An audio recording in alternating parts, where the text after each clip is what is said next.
I was thrown out of my home by my homophobic brother-in-law. My wife's brother has hated me since she introduced me to the family. He's blatantly homophobic and blames me for his sister being gay. Once he even asked if I put a voodoo spell on her because he couldn't believe she'd be a lesbian. At our wedding a few weeks ago, he got drunk and called me a gold-digging whore in his speech, which led to my brother starting a fight. My wife told him she would go low contact until he changed. I had just moved into her home, and while she was away for work, I was redoing the wallpaper in one of the bedrooms when my brother-in-law walked in and went ballistic. He cursed me out, calling me a effing bee for touching his kids' room. I had moved their toys to the garage to avoid ruining anything, but before I could explain, he grabbed me off the ladder, sending my tools flying. He dragged me out, yelling that this was his room and I had no right to be in there. I yanked my arm away and told him not to touch me, that this was more my home than his. He laughed and said I would never own the house, that it belonged to him and his sister. I knew that wasn't true as my wife had even offered to put my name on the lease, but I declined since I knew she worked hard for it. When I told him that, he turned red and called me a liar, saying his sister would wake up, repent, and realize I was just a phase. I told him his religious nonsense didn't matter, and if he wanted to stay in her life, he needed to stop being so judgmental. He asked if I was threatening him, then backed me into a wall. I was scared and told him to leave or I'd call the police. Instead, he picked me up. I freaked out and struggled to escape, but he's a big guy.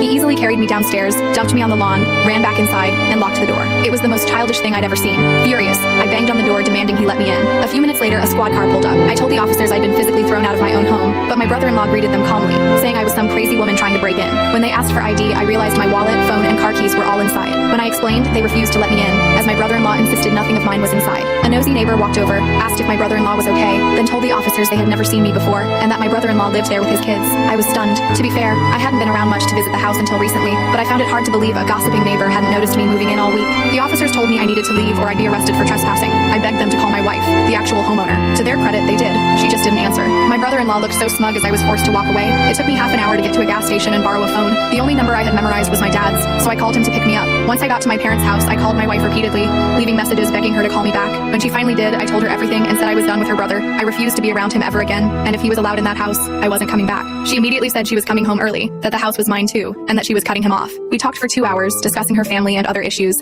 and by the end I felt a lot better. She asked me to stay with my parents until she got home. When she landed, she called to say she was gathering her family for a talk and wouldn't be answering for a while. When she finally came over, she told me she was now no contact with most of her family because they sided with her brother, saying he had every right to kick me out. I held her and told her it would be okay. I felt bad for her, but I was so proud of her for standing up for us. Then she asked if I wanted to go home and help toss all of her brother's stuff onto the lawn for the garbage pickup. Now we're finally on our honeymoon, and my wife just got a call from the house sitter she hired. Her brother tried to break in, they called the police, and now he's been arrested. My wife just said, "Good, I'm glad." The mood immediately lifted, and now I'm looking forward to the rest of our vacation.